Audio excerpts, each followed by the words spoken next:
এই যে আমাদের মিষ্টি বউটা কিন্তু ঘুমাইতেছে। এই যে ঘুমন্ত ব্যক্তি উঠে আছে, খুবই সুন্দর লাগতেছে মাশাআল্লাহ। আসসালামু আলাইকুম, সবাই কেমন আছেন? এই যে কালকে সাজাইছি, ওরা তো খুব মিষ্টি লাগছে, অনেক সুন্দর লাগছে। তো আজকেও আপুটারে খুবই মিষ্টি লাগতেছে, খুবই সুন্দর লাগতেছে, মানে পাকিস্তানি লুক দিয়েছি। এই মিষ্টি পরি, কেমন লাগতেছে সাজ? অনেক ভালো লাগতেছে। আজকে সুন্দর লাগতেছে না? কালকেও সুন্দর লাগছে, বাট আজকে সুন্দর লাগতেছে। ওর চেহারা মাসাল্লাহ এমনিতেই কিউট অনেক। তো এরকমই যারা সাজতে চাও, ও কিন্তু 3 দিনই সাজছে আমার থেকে, হলুদ, বিয়ে, বৌভাত। তো 3 দিনই 3 রকমের লুক দিছি আমরা, অনেক সুন্দর লাগছে মাসাল্লাহ। সবাই এরকমের যারা সাজতে চাও আপুর থেকে, সাথীপুর থেকে আগে থেকে বুকিং দিয়ে দিও। আমার অ্যাড্রেসটা হলো ডুমনি বাজার, সাথী পার্লার।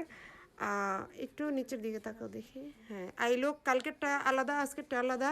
খুবই ভালো লাগতেছে, মেকআপ সব কিছু মিলে। আমি কোনো বউতেই ফিল্টার দিই না। সব ভালো থাকবা।